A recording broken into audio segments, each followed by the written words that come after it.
and exam preparation. Shall we begin the session, sir? Yes, Dr. Lakshmi. First of all, even I would like to welcome our today's guest speaker, Dr. Srivatsa sir, who is a professor from Government Ayurveda College, Mysore. And I also welcome, yes, sir. So hope we will have a very good session today. And even we have our own assistant professor from the Department of Samhita Siddhanta, Sri Ganesh Krishna sir, who will be briefing about subject Sanskrit. So overall, definitely we'll have a very good session. Hope our first year students all over India will be benefited from this event. And today is last day of this total 4 day seminar, and we had a very good response from all the colleges, as the first years were really concentrated on this seminar. So I wish good luck all of you. Thank you, sir. Please, you can start your session now, sir. Thank you. Yes, sir.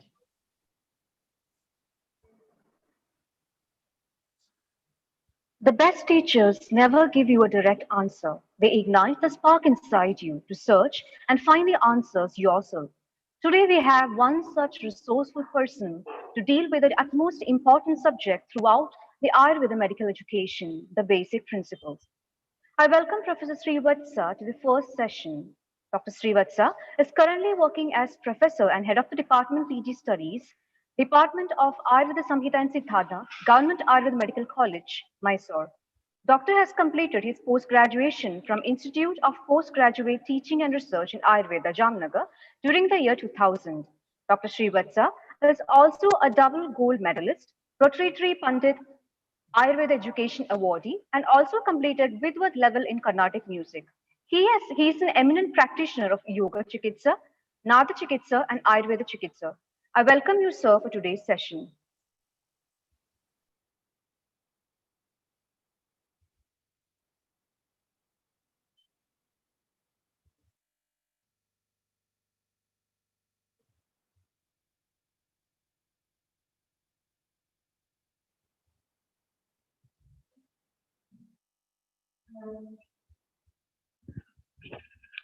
Thank you. Am I audible?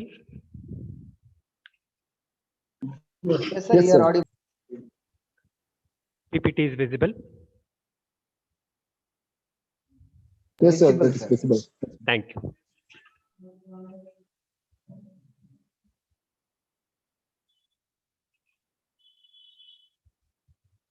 Santushtah satatam yogi yatatma dridhanishchayah mayyarpita mano buddhi yomat bhaktah same priyah yo madbhaktah same priyah. Good afternoon, everyone. The hymn which I sung now, it is from Bhagavad Gita, which speaks about a few qualities which are very essential for a person who is going to face different situations in life. Examination is not an exception for the same. Before moving for the examination, before taking the examination, during the phase of preparation, we are supposed to have few qualities which are very important. The first one is santushtaha. So we should have the level of contentment, which is a very important one. Second one is yogi. So there should be balance at all levels. It might be physical level or mental level, intellectual level. So at all the levels, there should be balance, which is very important one. And there should be balance between physical, mental, intellectual levels too. Dridhanishchayaha is the third quality, which is very important one. There should be stability. We should be very stable during this phase, which is very important one.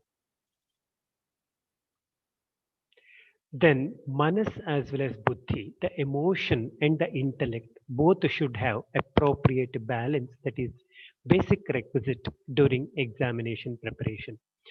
So when we have these four qualities, then it will be very easy for all of us to take the examination, to face the examination, and also to manage the situation of examination.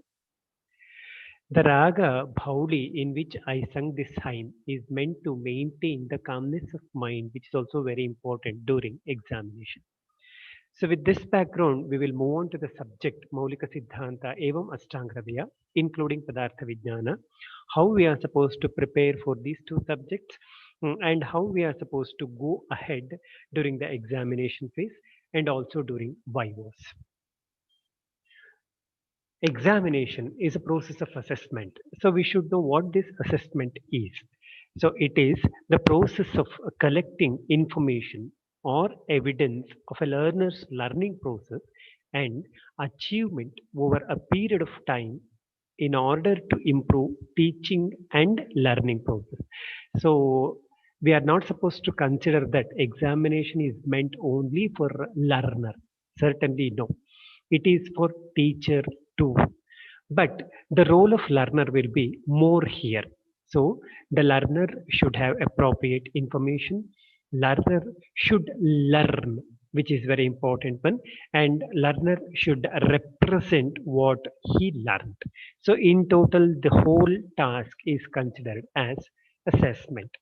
But unfortunately, in education, what's happening? I think all of you can see a cartoon in the slide.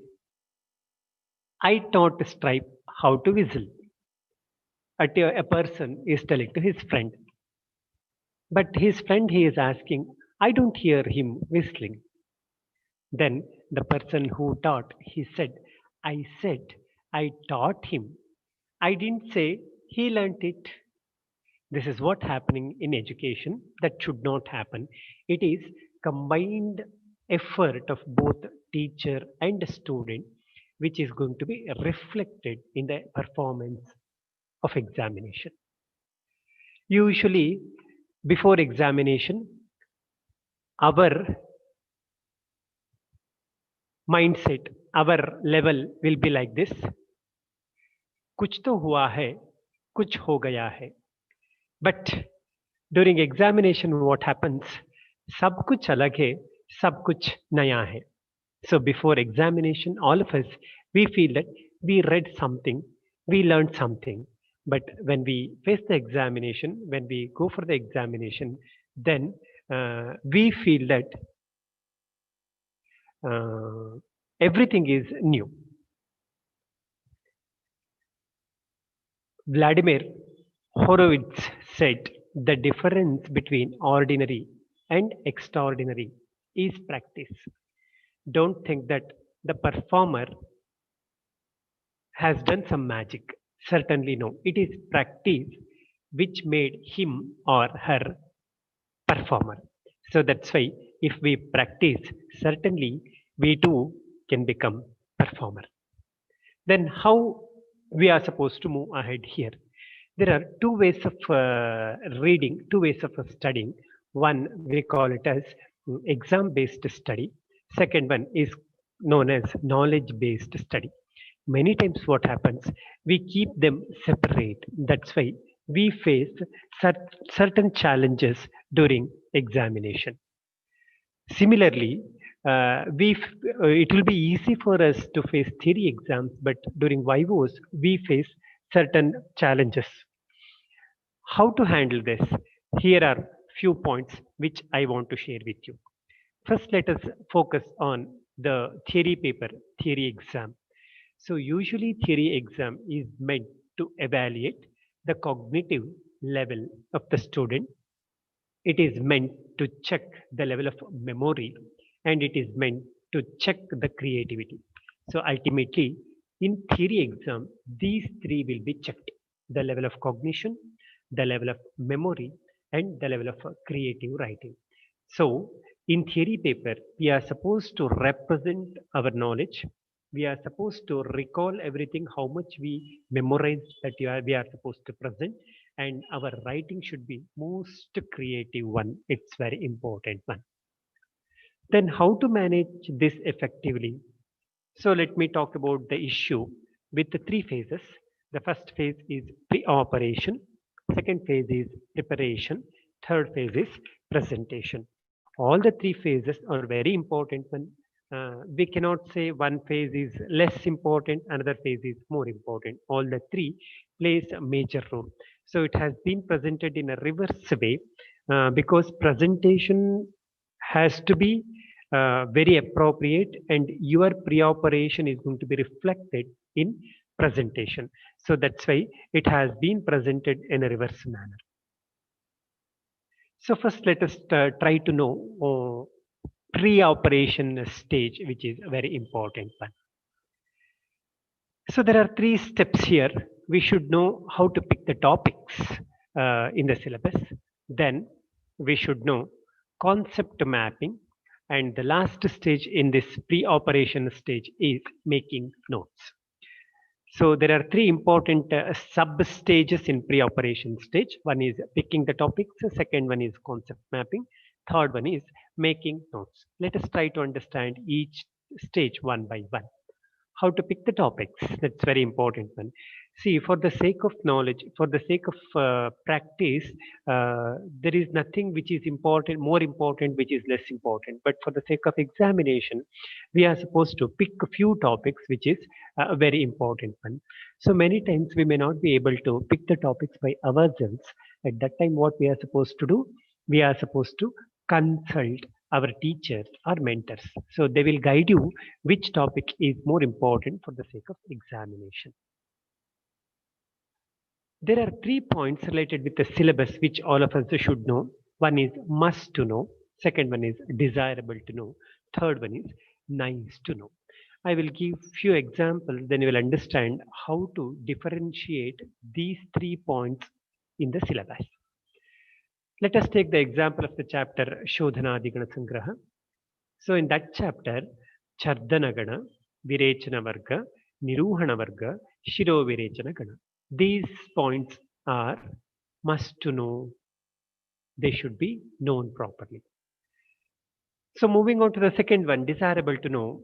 In this component, Vata Pitta Kafanashaka Gana, Jivaniya Gana, Asanadigana, Veeratarvadigana are coming. The third one, nice to know, the remaining ganas are said to be nice to know. Here, it is better to take the guidance and guidelines from mentors or teachers so that it will be easy to differentiate must to know, desirable to know, and nice to know in the syllabus. I will give one more example, the concept of Pratyaksha Pramana. Here, what must be known, definition, types, and examples of Pratyaksha Pramana are falling under must to know category. The second one is desirable to know category, the role of Pratyaksha Pramana in other Pramanas and application of Pratyaksha Pramana in diseases. So this falls under desirable to know. Whereas in nice to know category, the remote demonstration of Pratyaksha Pramana in both healthy and diseased. So this we should know. It's very important pertaining to the topics. I will give one more example. We have the chapter Rasabhediya in Ashtanga Hridaya. So Rasa Utpatti Shadrasa Lakshana, they come under must know category. Shadrasa Guna Karma, they come under desirable to know category. And 63 types of rasa, they come under nice to know category. Usually 70 to 80% of the questions in the examination fall under must to know category, and 20 almost 20% of the question they fall under desirable to know category. In undergraduation, usually questions will not be asked from the category of nice to know. Sometimes 1 or 2% of the questions may fall under this nice to know category.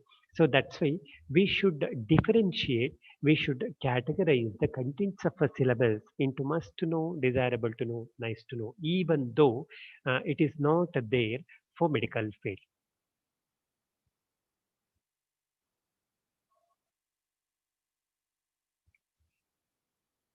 Yeah. The second point here is question paper statistics that helps a lot in knowing these points. So this can be taken, this can be achieved through library as well as RGH's a digital repository or other reputed university digital repository. There you get question paper statistics. It's very important, based on which we can confirmly say the important questions. As you all know, there are two components in the syllabus. One is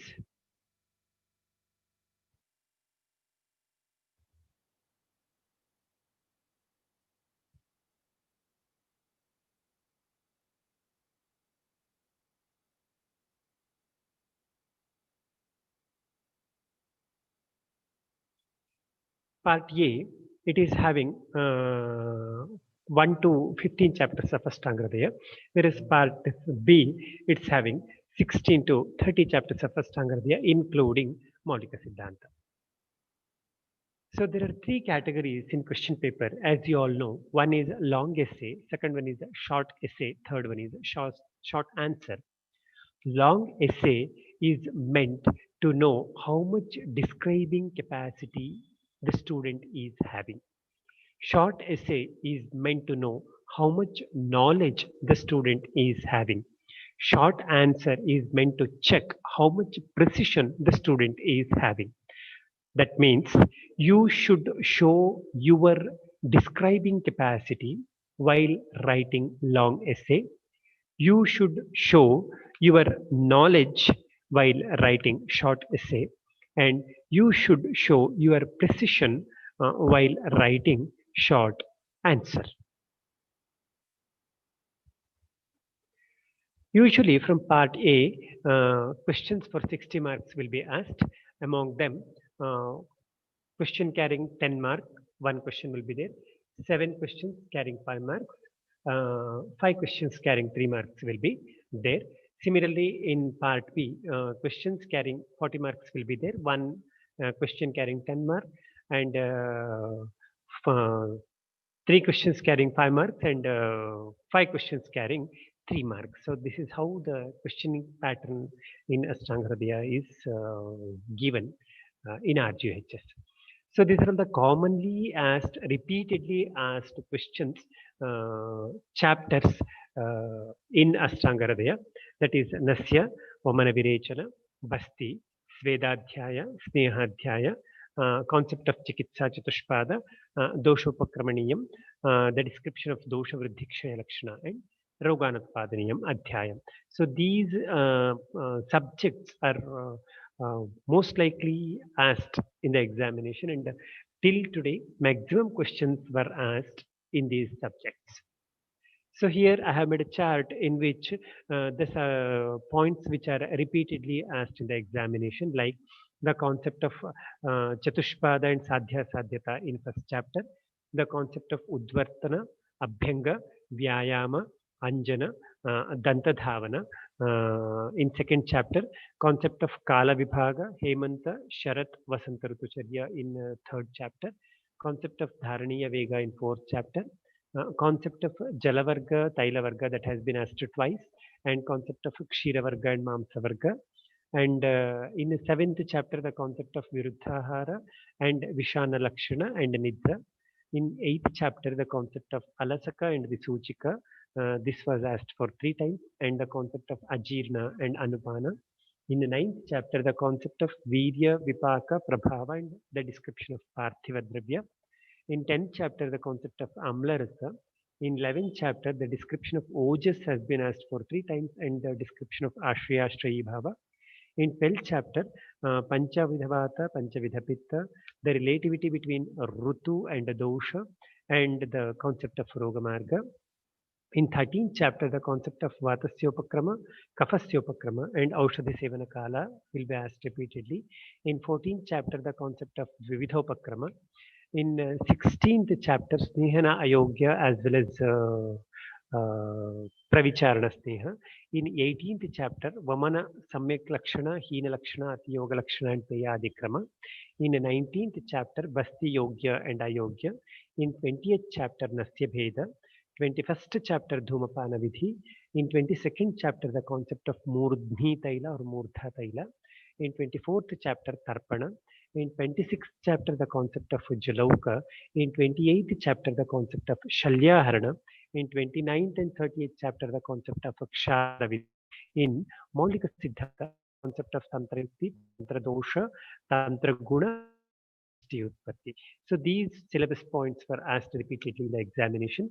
Similarly, the concept of Roga Pariksha, Doshya, Kostha, concept of Snana, Rutu Sandhi, Dharaniya Vega, Ghrita Guna, Trijata, Chaturjata, Vilepi, Saindhava, Vishadata Lakshana, Alasaka, Vipaka, Dashavidha Pariksha, Ama, Langhana, types of Langhana, Chardana Guna, Tarpana, Matravasti, Uttarabasti, Brahmananasya and Nasya Bheda, Dhumapana, benefits of Dhumapana, Kavala Gandusha, Pratisarana, Aschotana, Anjana, Anuyantra, Savisha Jalauka, Raktamokshana Bheda, Shuddha Rakta Lakshana, Shalyagati, Kalpana, Ashtaprakriti, Tachilya. So these are all the points, these are all the syllabus points which are asked repeatedly in the paper of Ashtanga Hridaya.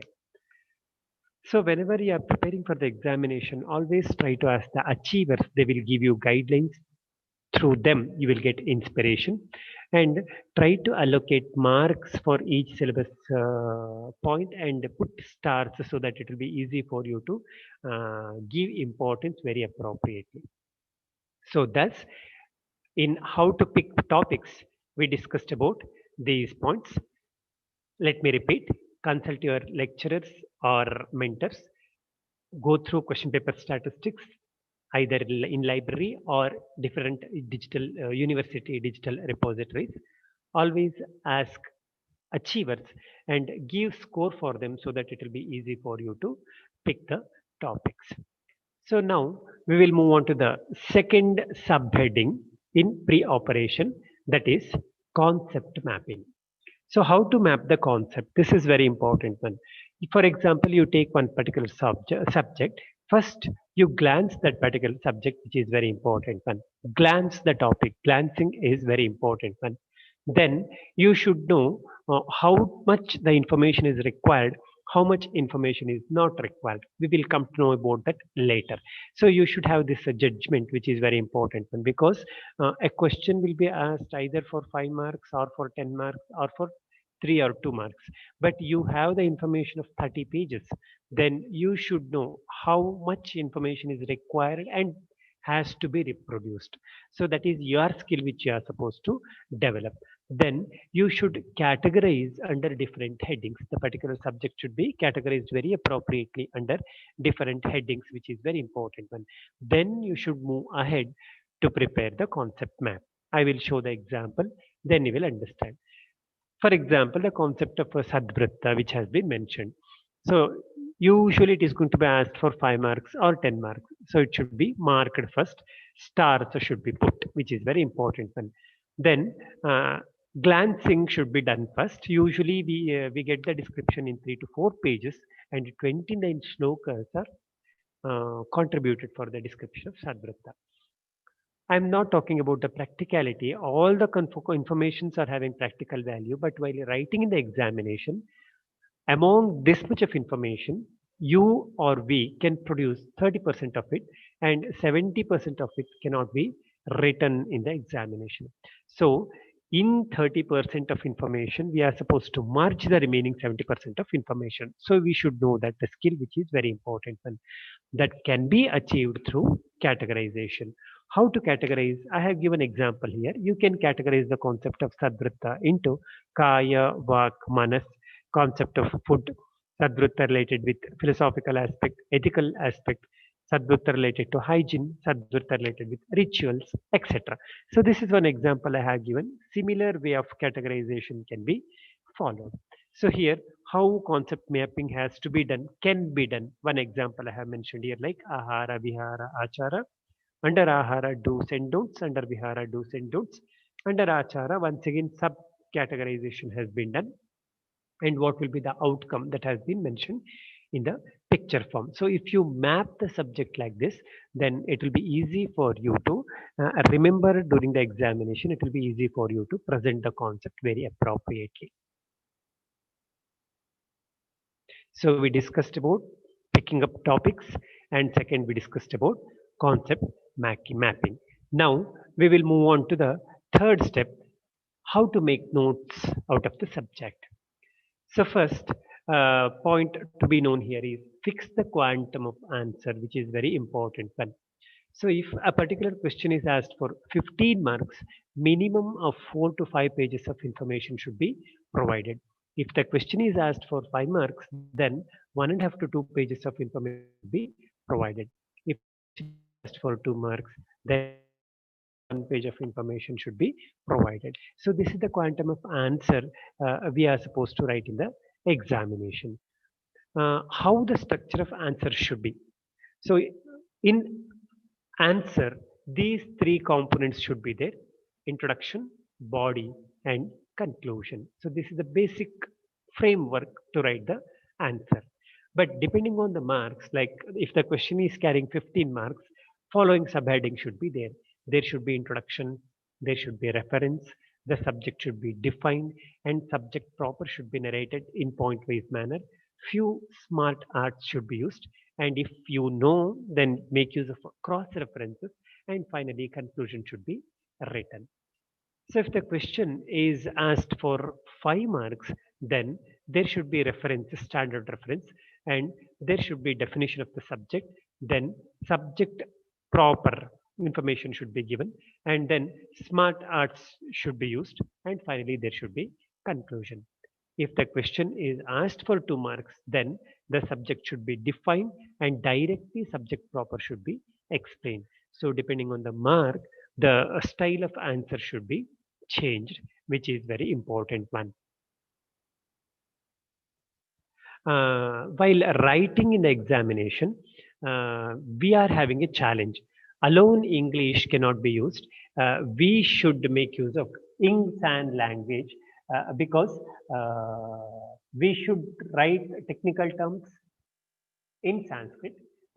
We should write the description in English. That's why it is Ingsan language. So we should know both the languages and we should make use of both, which is very important one. And whenever you come across with the technical terms, make use of Devinagara script, which is very important one. For example, while writing dosha, write it in Sanskrit. While writing dhatu, write it in Sanskrit. It is very important one. And while preparing the notes, give importance for point-wise narration, which is very important one. Never try to write in para-wise manner because it will be not attracting the evaluators. So that's why always try to follow point-wise manner narration. Same style you are supposed to follow while writing the notes. Important shlokas should be written with appropriate content, which is very important one. And always try to make attractive notes. It is your notes. You are going to read that notes and you are going to reproduce the same in the examination. So that's why your notes should be most attractive one, which is very important one. Here I'm giving one example how to prepare notes so that it will be attractive. Don't expect others to write an attractive notes for you. Always you are supposed to write the attractive notes. It's very important one. It is your notes. You have to write it attractively. Other people, they cannot prepare attractive notes for you because it is not their notes. It's your notes. That's why you have to prepare attractive notes. So supportive materials should be there with you prior to the examination, which is very important one. Have a small booklet related with the shloka, either in the shloka book form or print format, and have numerical notes. There are few numbers which you are supposed to know. There are few informations which you are supposed to buy. So have a numerical notes, which is very important one. Prepare separate notes related with the typologies. When we come across with different types, for that you have separate notes, which is very important one. And have homologous notes, having informations having similarity. So prepare these supportive materials, which is very important one. Few examples I have mentioned here, types of vata, 5 types of pitta, 5 like that. So that is typology. So prepare the notes like that. It will be very important one and it is very essential for you. So this is how you can have different varieties of notes. Thus, we discussed about three substages in pre-operation. One is picking the topics, second one is concept mapping, third one is making notes. With this, we will move on to the second stage, that is preparation.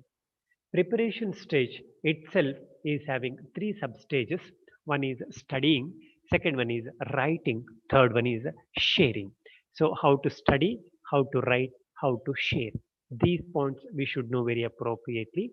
Let us try to understand these stages one by one. First, studying. You are reading, if it is for 5 times, you should tell it for 5 times. It's very important. When many times we focus only on reading, adhyayana, that itself is not sufficient. That's why in Charaka Samhita, along with adhyayana, adhyapana has been mentioned. You should tell it. That is very important one. Then skimming. Whenever time permits you, you just try to memorize the important points. That is very important one. And always try to put question for yourself and try to give answer. This is the best way of studying, which is very important one. Read, tell, memorize, and put question and answer. You should put question for yourself and you should put answer. So if you do this, by that your studying will be more effective. And we have some other techniques to study. One we call it as acronyms. Here what we do, we will make some mnemonics based on which we can, it will be easy for us to remember the details. Um, Types of Sveda, Tapa, Upanaha, Ushma, Drava. So here what I did, T is indicating Tapa, U is representing Upanaha, U is representing Ushma, D is representing Drava. So two, the word has been made. So if we do like this, then it will be easy for us to remember the types of Sveda. So acrostics is one more method through which we can memorize or we can study the subjects very properly. So here I framed one sentence. Pradhan Mantri Darwaza Khuleto Vaidya Akash Marthe The. Here, what it is telling, the first letter of every word, it is indicating one type of, the type of Langhana. Pachana, Deepina, Pradhan Mantri, P, Pachana, Darwaza, D, Pachana, Deepana, Khule, Kshut. So like that, every letter of the word, it is indicating one type of Langhana. So similarly, you can have acrostics for Shadupakrama. We know the concept of Snehana, Svedana, Stambhana, Brahmana. For that, Samskrita, Samhita, Siddhanta, Bangalore. See what we are doing, we are trying to remember the technical terms with the help of some simple terminologies. Similarly, the types of Dhumapana can be remembered with the help of acrostic, State Bank of South, Shamana, Brahmana, as well as Shodhana. So like this, try to have acrostics. Please note one point here. Don't write acrostic itself in the examination. So you are supposed to write the technical terms, which is very important one. So if you write a State Bank of South as types of Dhumapana in the examination, you will not get even a single mark. Okay, so this acrostic helps you to remember the technical information. So that is very important one. So this is one point which we are supposed to remember always. The third point to be kept in mind while studying is number technique. For example, Pratimarsha, it is having 2 bindu. So try to remember these numbers. Number technique helps you a lot. The fourth one is something interesting. We call it as replacing the terms. Replace the terms. So I have given few examples here. We know Dashavidha Papa Karma. Okay. Instead of that, make use of the term Dashavidha Sadritta so that it will be easy for you to remember. Similarly, Parisheka. So you replace the word with Abhisheka. So Abhisheka is a common term we use. So immediately it will be easy for us to remember Parisheka. So for Matra Basti, instead of Matra Basti, you replace the term like Alpa Matra Basti. So Matra Basti is meant to give Sneha Basti in Alpa Matra. So if you add adjective to Matra Basti itself, then it will be easy for you to remember the concept as a whole. So this is what we call it as replace the terms. So to remember some concepts explained in Ayurveda, Make use of this technology, then it will be easy for you to write in the examination. And you can make use of imaging techniques, which is very important one. This will be very helpful, especially during, especially remembering Rutucharya for Hemanta Shishira like this. Make use of some pictures through which it will be easy for you to remember. Similarly, while writing different karmas mentioned in 15, 16, 17, 18 chapters like Mamana Virechana, Nasya, Dhumapana, Anjana, Kavala, Gandusha, for those procedures, try to picturize them, then it will be easy for you to remember the information. The next common challenge we all come across with in the subject of Ashtanga is Bahating the Shloka. How to Bahat the Shloka? This is a very challenging point which I want to share with you. Always do it by heart. What we do Bahating mechanically. The word itself is telling you do it by heart, automatically it will come to your mind, it will come to your intellect. But unfortunately, it is becoming mechanical. So if you do it mechanically, you will not be able to read it or you will not be able to understand it. So that's why do it by heart, which is very important one. The second point is listen. Try to listen, record the shloka you recite the shloka, record it and try to listen repeatedly, through which it will be easy for you to bahat the shloka. Many times what we do, we bahat the shloka, we try to bahat the shloka without knowing the meaning. So that will be of no use. Always you should try to bahat the shloka after knowing the meaning. So if you don't know the meaning, then it will be of no use. Next is know the speciality. Each shloka is carrying its own speciality that you should know, then it will be easy for you to by heart. And this point is very important. When put some tune, then it will be very easy for you to by heart. That's what I did in the beginning. So choose some attractive tune and put that tune to the shloka, then it will be easy for you to by heart the shloka. And spaced repetition, that's very important one. You should give pause in between and it should be repeated. When you do this, then by hitting the shloka will be very easy for you. Then apply the same shloka in the life. This is very important one. Then remembering by hitting the shloka will be very easy for you. We bahat brahmi muhurte uttishtet swastho raksharthamayushaha, and we wake up at 10 o'clock. Then it is not possible for us to know the weightage, know the value of shloka. So it has to be applied in the life, which is very important one.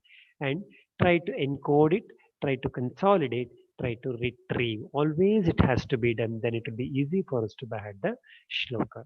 So we come to know how to study. Now we will try to know how to write. Always plan time to write. In the examination, you should plan very appropriately to write. This is very important one. Preferably 1 minute should be spared to write the answer for 1 mark. This is the standard one which you have to specify, because there will be there will be thinking which is required in the examination. There will be revaluation which is required in the examination. That's why the standard quantum to be fixed should be 1 minute per 1 mark. So this plan of time should be done. It is very important one. And before starting answer for a particular question, you should think, which is very important one. Without thinking, if you start writing, it will be of no use. Always you should think before you write. That's what I told here. This technique you can learn by 1 minute paper. So you choose any one topic, try to write it for 1 minute completely. Then it will be easy for you to implement the same later. This I already mentioned. Once again, I'm stressing, always try to write technical terms in Sanskrit only. And try to solve the question papers of previous years, and you should get it assessed by your teachers or mentors. This is very important one. And then repeatedly you should write and you should get the feedback. Then it will be easy to write in the examination. Don't neglect these points. You have to do this. Then only it will be easy for you to write in the examination. So make use of different shapes while writing in the examination. That will add up extra value for your answers. So you should make use of shapes very appropriately, which is very important one. So we come to know how to study, we come to know how to read, and the third important point is the sharing. This has to be done, otherwise it will not be easy for you to be successful learner. So you should discuss the subject with your friends and teachers. That is very important one. Then you should do this because you are supposed to face the Viva. You should know this. Talk show panel, it should be done, and a TED talk you are supposed to do. TED talk means technology, entertainment, and design. So this is the common one what we come across with media these days. So make use of these styles to share your knowledge. Then you can present very well in the examination. As I already mentioned, you should teach. Then it will be easy for you to face the examination and share your knowledge with teachers. That's also very important one. So thus, in preparation stage, we come to know about studying, we come to know about writing, we come to know about sharing. So now we will move on to the third important phase, that is presentation. So commonly we come across with two types of present questions in the examination. One we call it as open-ended, second one is we call it as close-ended. For example, if the word only snana is given, then it is open-ended. So if benefits of snana is given, then it is closed-ended. So if you get closed-ended questions in the examination, then it will be very easy for you to score. But if you get open-ended questions, then you should be very focused, then you should be very precise while writing the answer. I have given few more examples for open-ended as well as closed-ended questions here, just for your knowledge. Uh, Coming to the common presentation styles to be incorporated and common mistakes whatever we commit in the examination. Whenever you are writing shloka, write shloka completely, which is very important one. So it should attract properly, otherwise it will not have any value. I am showing one answer here. Nidrayattam sukham dukkham pustihi karshyam balabalam. So the shloka has been written, but it is not catching the valuator. So that should not happen. Shloka should be written in bold manner, then only it will attract the valuator. And many times we do this striking of the answers. So it should not be done in a ugly manner. See here, do you think it attracts the examiner? Certainly, it creates a negative image of you on the examiner. So it should not be straight like this. You should just put one single line so that the mistake cannot be glorified. So here also, striking off has been done haphazardly, which reduces the value of the answer. So this should not be done in the examination, which is very important one. So one more example here also, the same thing has been done. Striking off has been done repeatedly, which is totally reducing the value of the answer. Second point to be remembered while presenting the answer is answer size. So you should, I mentioned it earlier also, how much answer should be there for long essay, short essay and short answer. So quantum should be known. So here the concept of Ashraya, Shri, Bhava has been given. So the quantum of answer which has been given is very minimum.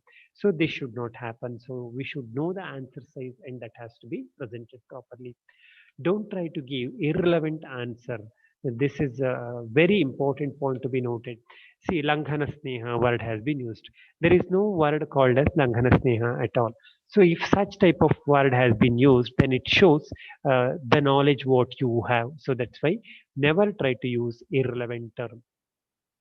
So similarly, the description of Matra Basti written here, it is 1/4 of the Anuvasana Basti, something it has been given which is very irrelevant. So that type of mistake should not be done. And spacing in between the answer is very important when many times we neglect this one. So always we try to give proper spacing while writing the answer. See here, in this answer, the spacing has not at all been done very appropriately. Don't commit this type of mistake. So you should space very appropriately in between the answers. Otherwise, the answer here also you can see it has been written in the form of para, so which is not going to attract the evaluators at all. So you should give proper space while writing the answer. Here also, even though the information is there, but the spacing has not been done very appropriately. So that's why always try to space very appropriately. Many times we commit spelling mistakes, so the spelling mistake should not be there. See here, asti, because as I already mentioned, we are using inks and language. That's why we should be very particular while writing the answer. If we commit such type of mistakes, then it will be very problematic. Don't do spelling mistakes, which is very important, and I have marked it here. Similarly, dasha vidha pariksha. See the word dasha, that is an error which has been done. It should not be there. Similarly, here the abrahmacharya word, which has to be written very appropriately, that has not been written properly. Here are the few examples related with the spelling errors which should not be done in the examination. The concept of dhumapana. So instead of dhumapana, it is dhumapana which has been written. So such type of mistake should not be there. Instead of anutaila, here it is anutaila has been written. So you should avoid spelling mistake, which is a very important one. Uh, and many times we make use of some contemporary terminologies irrelevantly that should not be done. For example, asthma, throat infection, something of that kind we write many times. That should not be done. See here also, like the cancer, AIDS, HIV, asthma. So for contraindication of some procedures, these terms have been used, which should not be done. So while talking about the karma of amlarasa, presence of amlarasa, it has been used like minerals and vitamins. So such type of description should not be given. And this is commonly done by the students understanding the question in a wrong way. Please don't do this. Sadvrutta is going to be asked instead of Sadvrutta. The student perceives it as a Shadrutu and writes about Shadrutu. So automatically you will lose the marks. And we try to picturize the answer, but we won't give the description at all. Then the person will not be able to understand that at all. For example, here a picture has been written, but it is not at all communicating any information. Drawing such picture will become useless and meaningless. So such mistake should not be done. Similarly, here the concept of ashraya and ashraya. Some picture has been written, but no description at all, which is not communicating the concept properly. Many times we make use of flying sentences and words in the examination. We are not supposed to do that. So here, life without any tension while explaining the concept of a brahmacharya, we are using some flying sentences. Such sentences should not be used. Here, sex is part and parcel of life of an individual. So this is a flying sentence which has been mentioned. So such a sentence should not be used. Here also, while talking about the description of particular rutu, it has been mentioned that all animals and birds will become happy. So this is a flying sentence which is not at all carrying any weightage. Such sentences should not be used. Similarly, here Varsha Rutu makes all living kind happy. So this is also meaningless sentence or flying sentence. So such sentences should not be used.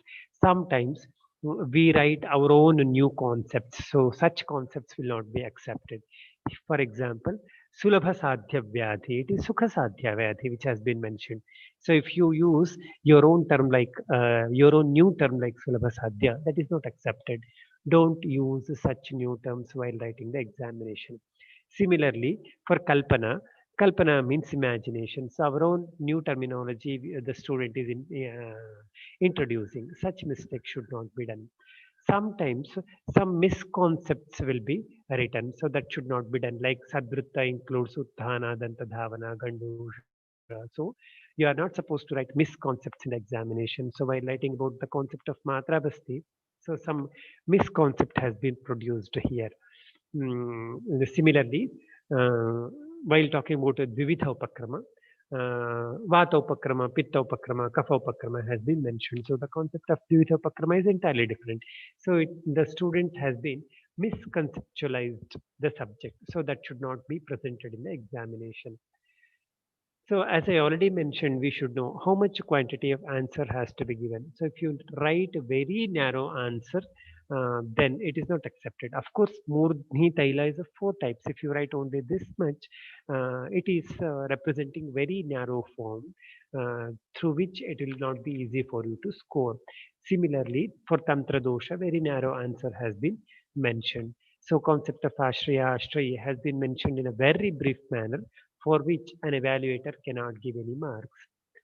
So here I have given a few examples for the same, few illustrations. Try to avoid this, which is a very important one. And you are supposed to highlight some informations while writing the answer. You know there are some important points. You want to get the attention of examiner for that particular point. Then you should highlight the answer, which is very important. For example, if you see this answer, even though answer seems to be relevant, but the important point has not been highlighted, automatically what happens? The answer will not catch the examiner.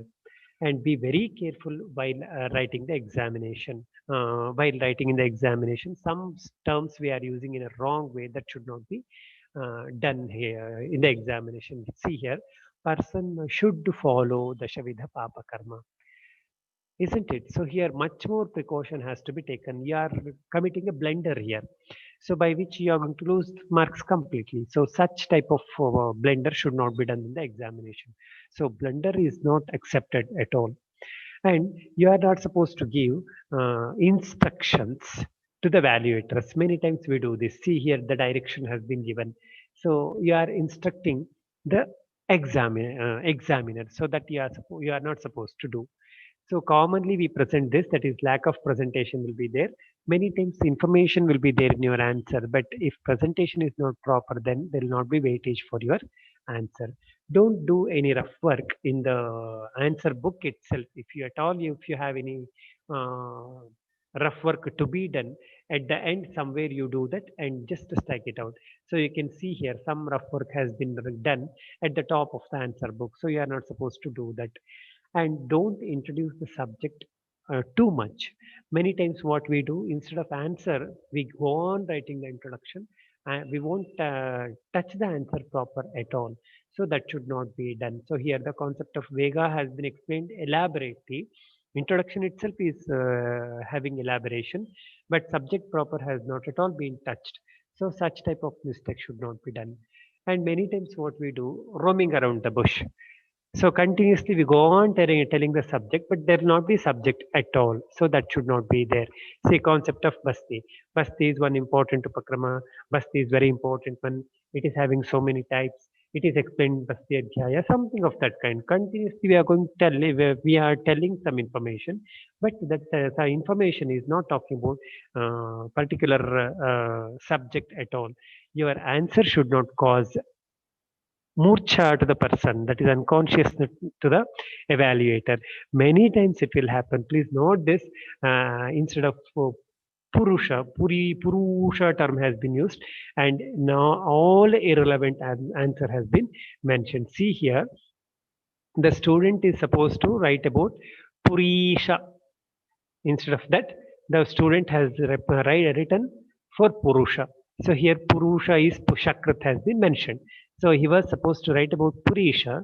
Instead of that, the student has written Purusha. Such type of blunders should not be done. So here Vyavaya, same thing. We commit such mistakes which we are not supposed to do. So thus, till now, we come to know about pre-operation, preparation, and presentation followed while writing the answer in the examination, especially related with the subject Astangradya and Padartha Vijnana. Moving on to the next point, that is preparation for Vivos. So there are three components in the practical examination or Vivos. One is the self, the student himself or the learner himself. Second one is the expert who is taking the examination, and the third one is the association, the conversation between the two. So these three should have excellent qualities, and these three should get associated properly. Then only it will become productive, and the student will be able to score well. Student will be able to get through in the Vivos. The student should prepare properly, and the expert should pose the question very properly, and there should be proper association between self, that is the student, and expert. Then how to prepare for vivos, or what are the points, what are the tips we are supposed to know. Let me present this point under 10 G's so that it will be easy for you to remember. Before going for practical examination, before going for vivos, give importance for your appearance. The dressing sense, especially during examination, is very important. And when you are going for practical examination, give importance for your dress. That is very important one. It should be clean. It should be well maintained, and it should be worked properly, which is very important one. The second one is gesture and greet. When you enter the practical hall, when you enter for vivos, once you enter, always you should wish. This is very important one. You have to wish. Many times the students they neglect this. It might be because of tension, it might be because of intention. So commonly the students they will do that, but that should not be done. So try to greet the examiner very appropriately, which is very important one. And your gesture is very important one. Don't show your attention. Don't show your over confidence. Don't show if you have arrogance. This is very important one. Your gesture should be very appropriate one, and it doesn't mean that you should show too much of obedience. Need not necessary. So your gesture should be confident one, and your gesture should be pleasing one, which is very important one. And the third point is give and take.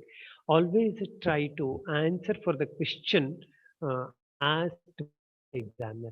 For example, examiner is asking about what is nasya. So if you say nasya is of three types, it is not the appropriate answer for the question asked by the examiner. So it should not happen. You should focus on this. And while answering, you should be very gentle. This is very important when many times we neglect this. While answering, we should be very gentle, and we should show the gentleness. That's very important one. And when the examiner is putting question, try to grasp the question very properly. That's what I mentioned earlier also. Many times we fail to grasp the question. So if you are not getting the question what the examiner is asking, you request him to repeat the question and try to grasp the question very appropriately. The next point to be known is grab and grip. This is very important one. See, commonly what happens, examiner is having, usually the examiners are having their own style. They put question in their own style. First, you try to pick the style of the examiner, then it will be easy for you to answer. This is the intellectual part which you are supposed to know. Try to know what the examiner is expecting, try to know in which the examiner is expert, and try to give answer in that one, and to hold it very properly. Grip, that's what I am mentioning here. You should grip that point very appropriately, and you should try to give answer properly. And be generous while in the examination. Throughout the conversation, whatever it might be, you may not be able to answer for some questions, whatever it might be, but be generous throughout the conversation, which is very important one. And grandiose and give. So the way you are answering, it should be dignified one. That is very important one. Many times we won't give importance for this one at all. It should not have it should not be there. So you should have that dignified approach in your answering, which is very important one. And while answering, try to give answer gradually, systematically, slowly. There is no any hurry at all. And you should know the goal. Your answer should be goal oriented, which is very important one. And always try to answer with grace. That is very important one. Many times we neglect this graceful approach. So always we are supposed to follow this. This is very important. So if you follow these principles in the Bible, then it will be very easy for you to answer during the Vivos examination. So if you follow these techniques while writing in the examination and while answering in Viva, certainly success will be yours. Wish you good luck. Wishing you all the very best for your exams, dear students. Thank you one and all.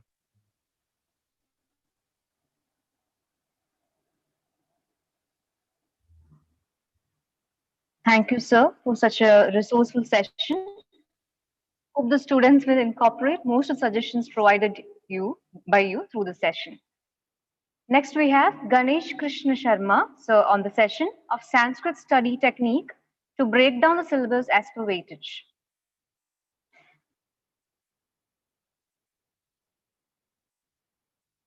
Ganesh Sharma is presently working as Assistant Professor, Sanskrit Literature, Department of Samhita Siddhanta, Sharada Ayurveda Medical College and Hospital.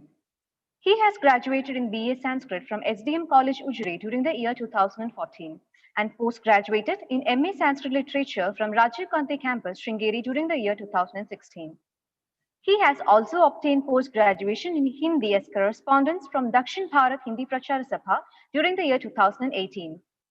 Ganesh Sharma has successfully managed various responsibilities given by the authorities time to time, including academic work as well as extracurricular activities. Over to you, sir. Thank you, madam. Sharada Sharadam Bhoja Vadana Vadanam Bhuje Sarvada Sarvadasmakam Sannidhim Kriyat. So let us begin today's Sanskrit session. So I will be sharing the PPT.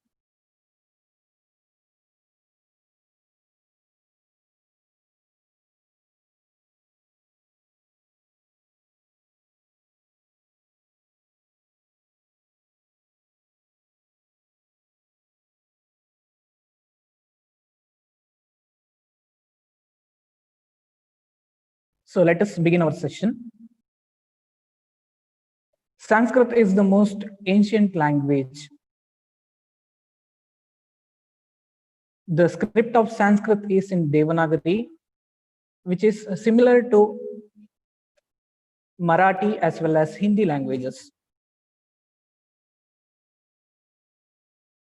One can convey the matters in least possible words.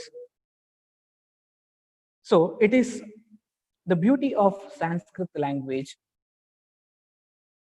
Most important thing is almost all the Ayurveda classical texts are written in Sanskrit language. So hence to decode the same, Sanskrit is the key. So Sanskrit is the key to Ayurveda. So let us see what all topics revolving around the term Sanskrit when you hear it. There you can see Sandhi, Samasa, Subhashitas, Panchatantra, Garbha Vyakaranam, Vaidyakiya Subhashitas, Vibhaktyartaha.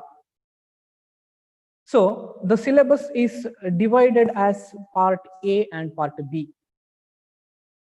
So in part A, all the grammar parts, and in part B, we can see Subhashita Sahitya, Adhyayana Granthadyayana Krama, and Panchatantra. So topics here you must know and will be helpful for your further studies in Ayurveda, especially the grammar parts.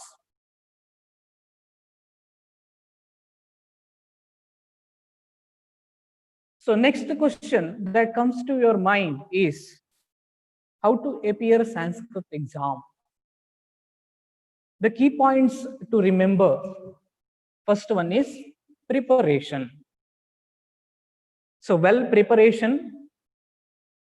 preparation is always very important. Means that leads us to the way of success. So proper preparation is always very, very important. You will be knowing all the answers, but how to present in the exam, that is very, very important. And also proper heading, points, and examples. Next, that is handwriting. As already told by the speakers in the other sessions, handwriting is very, very important. And also, especially in Sanskrit, the sutras or the shlokas, writing the shlokas is also very important.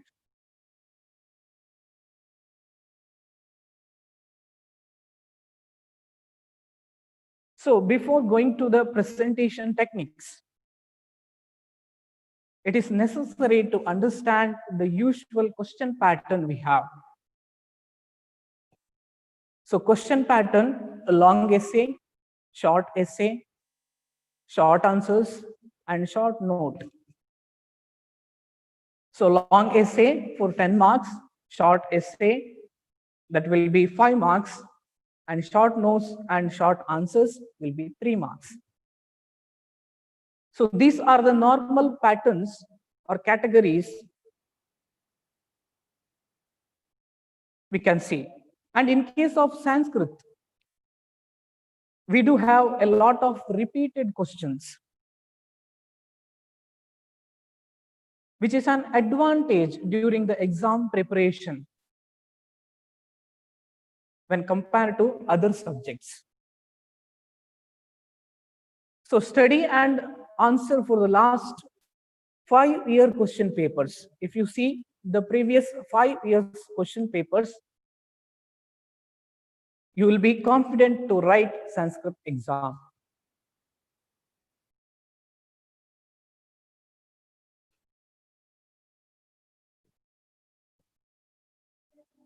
How to study?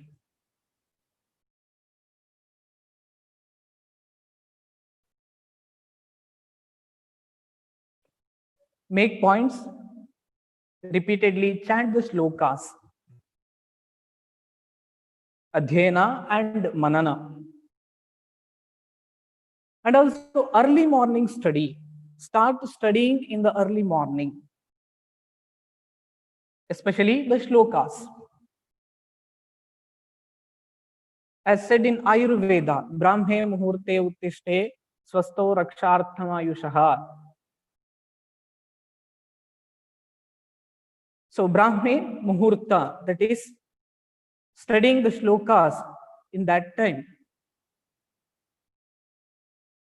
that will be a benefit for you. So studying Ayurveda or Sanskrit shlokas in the early morning time is always good. And repeated study improves the pronunciation and also improves your memory. Note down important points as short notes for the further preparation.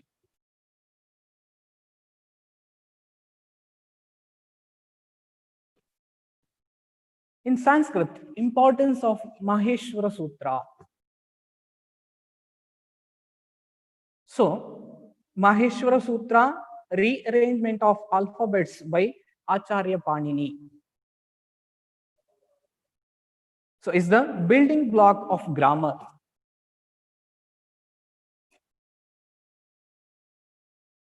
So, 14 sutras are there, important sutras. You have to by heart it. With the sutras, with the help of the sutras, 14 sutras, we will be forming the pratyaharas. So studying Maheshwara Sutras will help you to form the pratyaharas. And also, from that you can answer the Sandhi part and Samjna Prakarana part very well.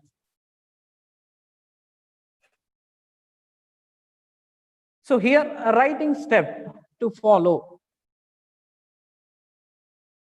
Samjna Prakarana, in Samjna Prakarana, Sutra and its Vritti and Udaharanam, that is example.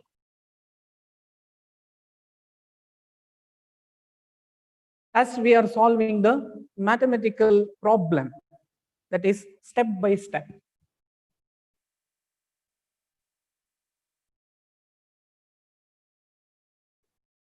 So remembering 14 sutras and pratyaharas is important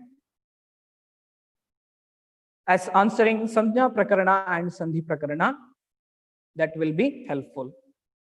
For example, Sandhi, Yen Sandhi, if you take the example of Yen Sandhi, Iko Yenachi. So you can remember that 3 pratyaharas, Ik pratyahara, Yen pratyahara, and Ach pratyahara. Iko Yenachi.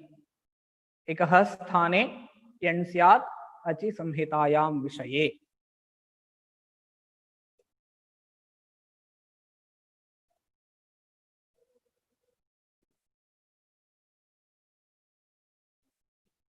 List of some important samjnas. Hrasva dirgha pluta samjna, udatta anudatta svarita samjna, it samjna, lopa, then pratyahara, savarna samjna, guna samjna, vridhi, anunasika, samyoga, samhita, pragrihya, and T.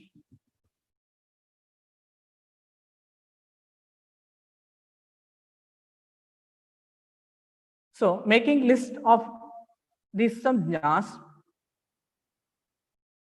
making points will be easy, and also easily you can remember while writing the exam.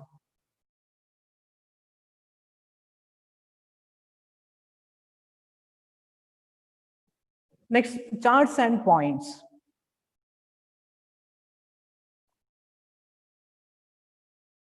To remember the Utpatti Sthanas, Utpatti Sthanani, Prayatna Bheda.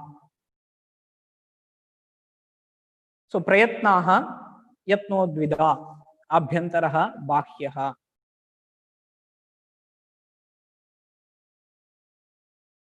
Abhyantara Prayatnaha, Bakhya Prayatnaha. So making chart, the chart and points will be useful for memorizing the content and also easy reproduction of the same in the examination.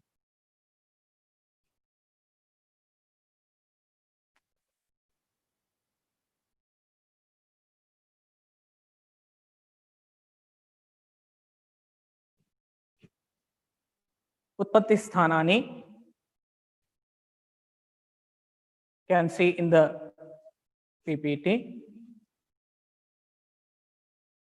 Akuha Visarjaniyanam Kantha, Ichveshanam Taluhu, Rutarashanam Murdha, Ratalasanam Dantaha, Upapadmaniyanam Oshtau, Yamaganananam Nasika, Edaitoho Kanthatalu, Odautoho Kantostham, Vakarasya Dantostham, Jihvamuliyasya Jihvamulam, Nasika Anuswarasya.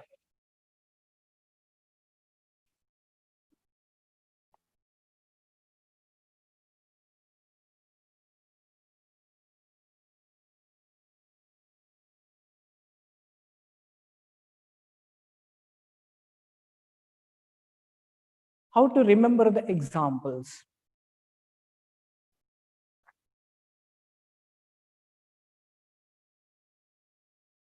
So with this verse, you can remember the karakas. Karta karma chakaranam sampradanam tathaivacha apadanadhikaranam ityahuhu karakanishat. Kartrakarakam, karmakarakam. So like that, easily you can remember the karakas. Below that, you can see the example Ayodhyayaha Raja Gam Hastena Vipraya Goshtat Ganga Tire Dadati. This is the one example.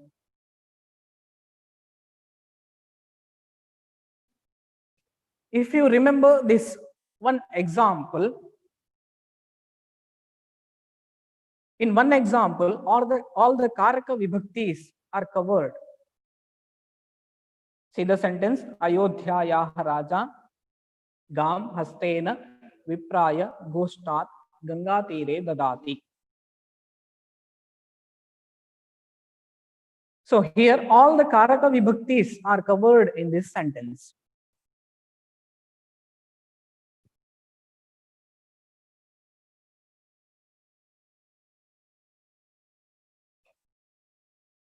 Shabda Rupa. So in this verse, Ramo Rajamani Sada Vijayate Ramam Ramesham Bhaje Ramena Abhita Nisha Charachamo Ramaya Tasmai Namaha Ramat Nasti Parayanam Parataram Ramasya Dasosmyaham Rame Chittalaya Sada Bhavato Me Bho Rama Mamuddara. So in this verse, see the Rama Shabda Rupas. Ramo Rajamani Sada Vijayate Ramam Ramesham Bhaje. Ramaha, Ramam, Ramena, Ramaya, Ramat, Ramasya, Rame, Bho Rama, He Rama.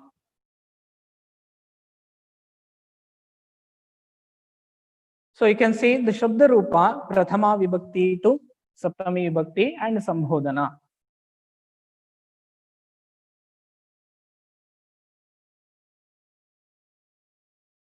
So with this shloka, you can explain. If you remember this shloka or verse, you can write the whole Rama Shabda.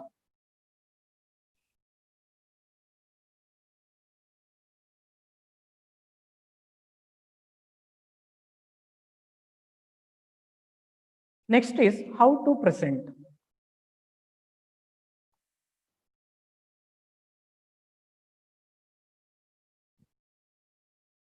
So highlight the points or subhashitas or sutras.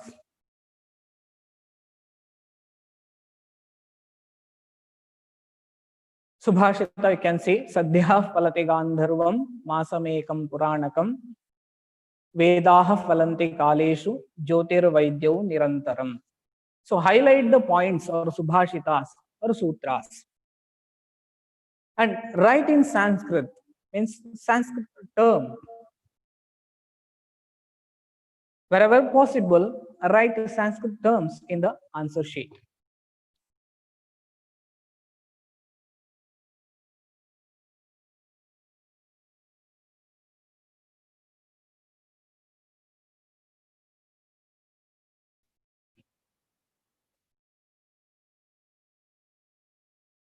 Next, you can see there Akaranta Pullinga Deva Shabda, one example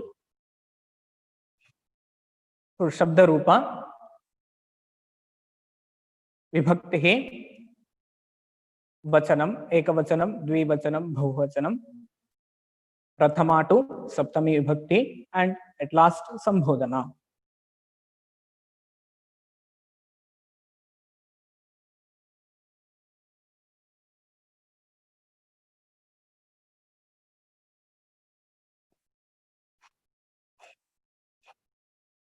Pat Dhatu, Parasmai Padirupa, Lat Lakara, Vartamana Kalha, Prathama Purusha, Madhyama Purusha, Uttama Purusha, Vachanani. So like this, present your answer very neatly.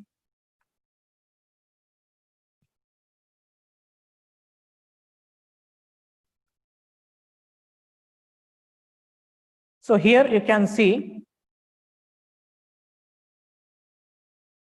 the answer sheets, two different answer sheets.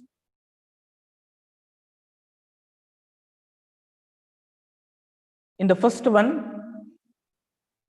only a few points have written. In the second one, you can see clearly the sutra, then vritti, then example, explanation and example. Writing pattern you can see in the second one.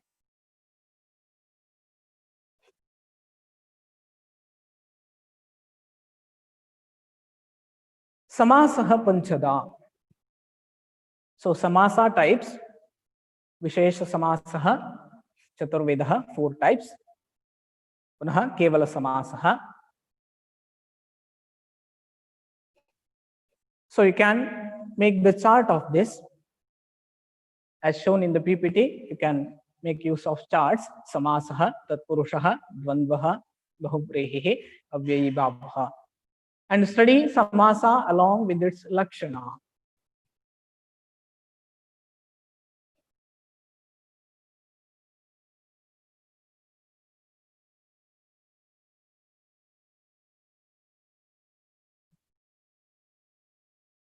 See the example there. Dvigu Samasaha, Sankhya Purva Dviguho, and explanation and example.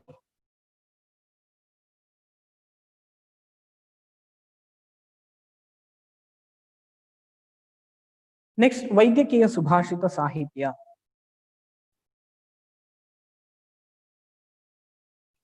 10 chapters are there.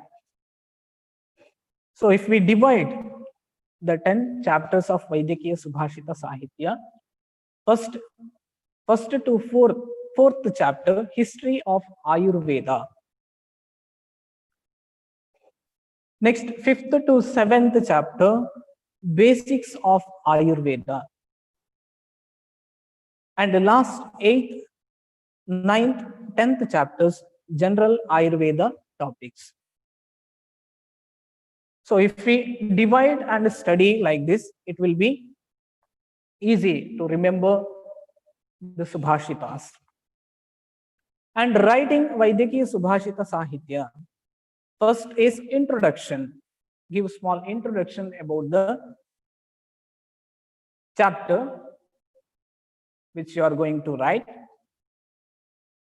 Then Subhashitas, one by one, important Subhashitas and its explanation.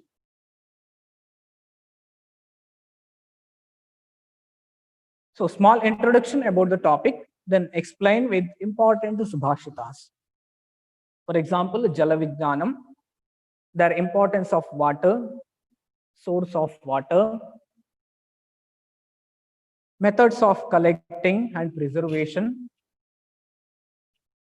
and importance of Antariksha Udaka.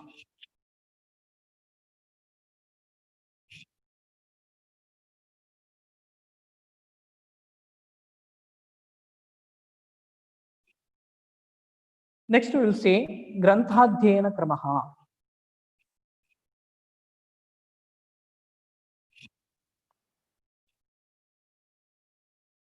So here steps to follow.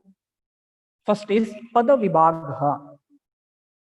From Granthadhyayana Kramaha, first is Pada Vibhagha. You have to split the given sentence.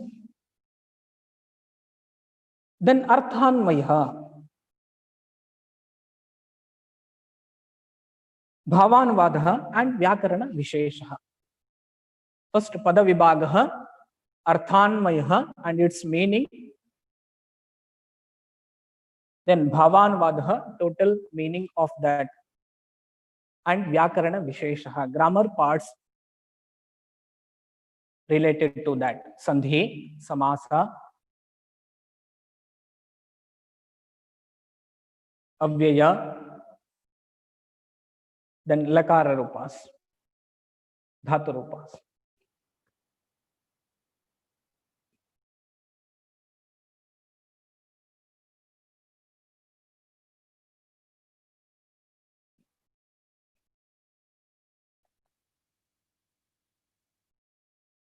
Next, the 3 steps followed to explain the Subhashitas. Here also, Padavibhagaha, Anvayaha, Bhavarthaha. One example you can see in the PPT.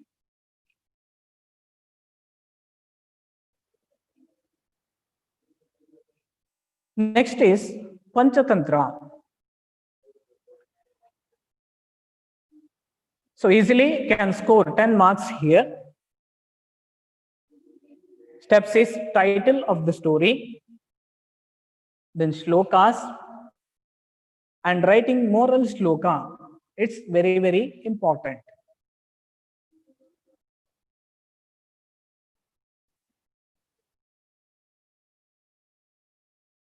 So one of the easy way you can remember the story with the help of pictures.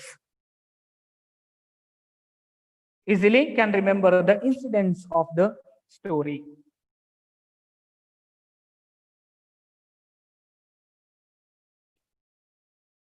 So here explanation of the moral of the story is very, very important. Next, we'll see about short notes. So here the shlokas, what you are studying in Subhashita Sahitya or in other text, will be helpful to answer the short note questions. For example, Ajirne Bheshajam Vari. So Subhashita,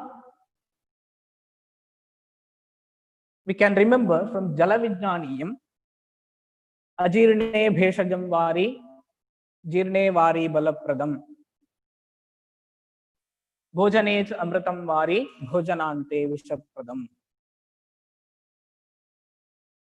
So studying the shlokas will help you to write the short notes also.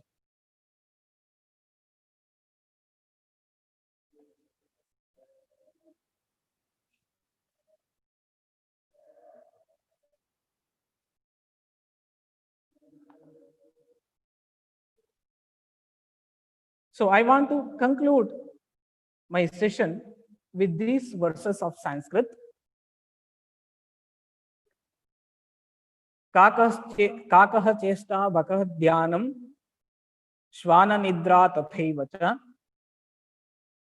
alpahari grihatyagi vidyarthi panchalakshanam. Students should be alert like a crow. Kakachesta bakadhyanam. Have concentration like a crane. Bakaha. Shvana nidra tathaivacha. And sleep like that of a dog. Wakes up even at slightest noise. Alpahari grihatyagi. And should eat neither less nor more. Grihatyagi vidyarthi panchalakshanam. Should stay away from emotional attachments. One more verse. Udyamena hi siddhyanti karyani na manorathaihi nahi suptasya simhasya pravishanti mukhe mrigaha. So works get accomplished by putting the effort and not by the mere wishful thinking. Deer, do not enter a sleeping lion's mouth. So nothing is impossible. Effort is always needed with great efforts. So with great efforts, one can success in life. I wish all the best for all the students for their exams. And also, I would like to thank our principal, Dr. Ravi Ganesh Mugra sir, and Dr. Manu Krishnan sir, and all the faculty members for their support. Thank you for this opportunity. Thank you. Thank you, sir. By this, we finish the whole sessions of webinar in the study, technique, and exam preparation. Registered delegates, please fill up the feedback forms that will be shared with you shortly and avail your participation. Now, I welcome our beloved principal, Dr. Ravi Ganesh Mogra, for the delivering the vote of thanks.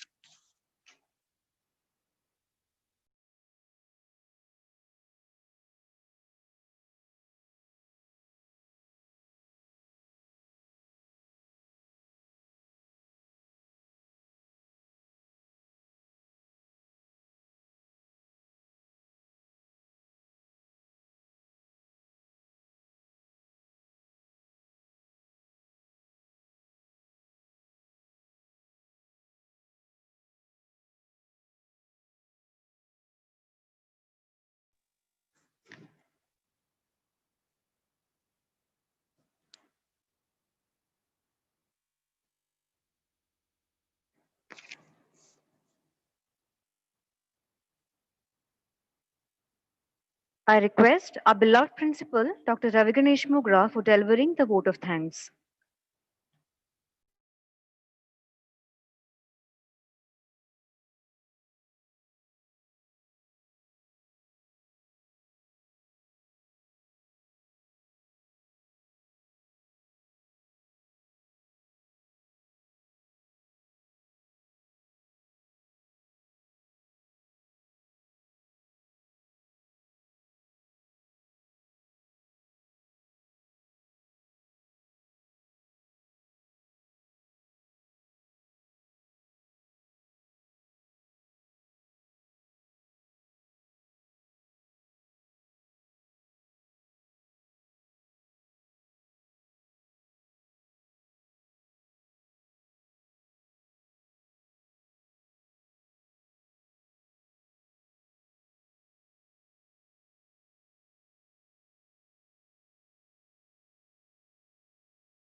I request our beloved principal, Dr. Ravi Ganesh Mogra, for delivering the vote of thanks.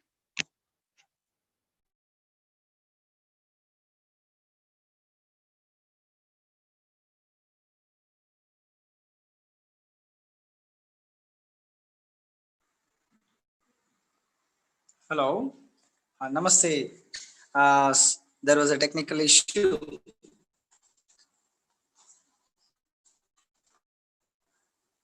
So this webinar step, we had a very good response from all over India, even students from abroad, especially from Nepal, and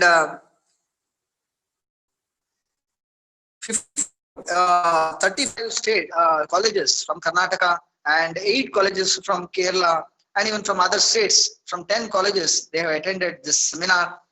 And even few students from Nepal also, they have attended this seminar. So we had 4 days of session where we begin with the keynote address by Dr. Suhas from SDM Hassan, followed with Kriya Sharira and Moulika Siddhanta, as well as from Rachana Sharira. Different speakers have spoke related to handle examination, the important questions, how to write an answer for each and every mark, how to allot timings, each and everything has been addressed. Because we know all the students are at home and they were not guided properly during this pandemic. And first year is a main pillar of Ayurveda, and they should be guided properly because it's a beginning, it's a new beginning of their career.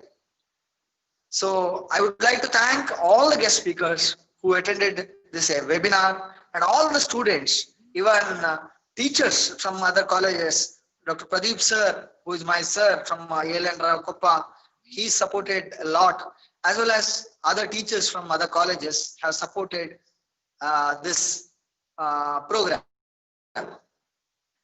And finally, I thank all the guest speakers, our program coordinators who directly and indirectly supported this event in hosting and technical supports by Dinesh Settigar sir and our coordinator Dr. Manu Krishnan and all other staff, our professors, associate professors, lecturers and our office staff for promoting this event.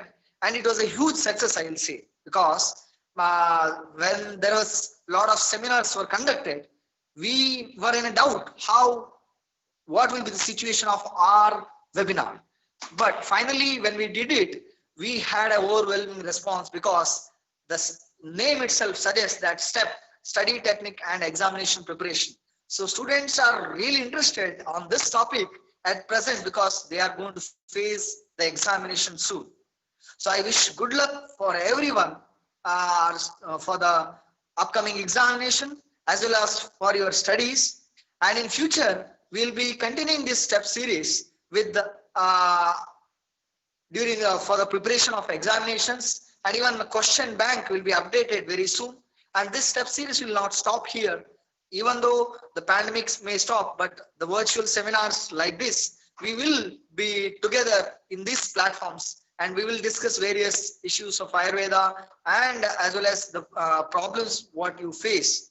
Kindly send your comments. We will be sending a Google form. Through that, please send us the comment. Thank you. Thank you, one and all.